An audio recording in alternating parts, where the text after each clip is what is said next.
தமிழ்நாட்டு போலீஸ் உண்மையே number 1 police. No doubt அதுல. அவங்களுக்கு யாரோ பிரஷர் குடுத்திருக்காங்க. பொலிட்டிக்கல் பிரஷர் இருந்திருக்கு. திமுகல ஏதோ ஒரு அமைச்சர், முக்கியமான அமைச்சர் அவங்கள மிரட்டியிருப்பான். எப்படியாச்சும் வந்துட்டு அந்த பாப்பாட்ட பேசி நீங்க கேஸ் போடாம பாத்துக்கங்கன்னு. மஃப்டில எதுக்கு சார் போறீங்க? சரி, தெரியாம தானே பண்ணணும். அப்புறம் ஏன் யூனிஃபார்ம்ல போறீங்க? ஒண்ணும் இல்ல நான் ஸ்ட்ரிக்ட்டான ஆபீசர் யூனிஃபார்ம்ல போனா 2 பேரும் யூனிஃபார்ம்ல போ.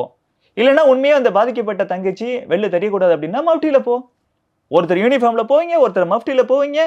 அங்க போயிட்டு நீங்க எஃப்ஐஆர் போட வேணாம்னு சொல்லுவீங்க.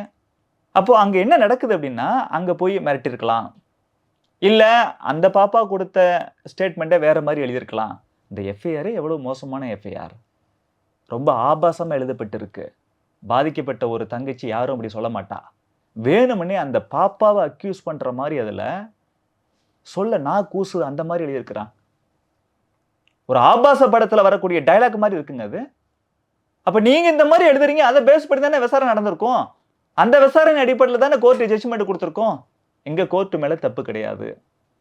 எங்க தமிழ்நாடு போலீஸ் திமுக கவர்ன்மெண்ட் அவங்க ஏதோ பண்ணியிருக்கிறாங்க. அந்த அடிப்படையில இப்படி நடந்திருக்குது. நாம இதெல்லாம் வெளியில வந்துட்டு கொண்டு வர்றோம். ஆதாரத்தின் அடிப்படையில எங்க தலைவர் பேசுறாரு. இல்லன்னா இப்படி பேச முடியுமா? தமிழக அரசியல் வரலாற்றுல எந்த ஒரு அரசியல் கட்சி தலைவனாவது தலைவர் அண்ணாமலை போல இவ்வளவு டீட்டெயில்டா பேசியிருக்கிறாங்களா?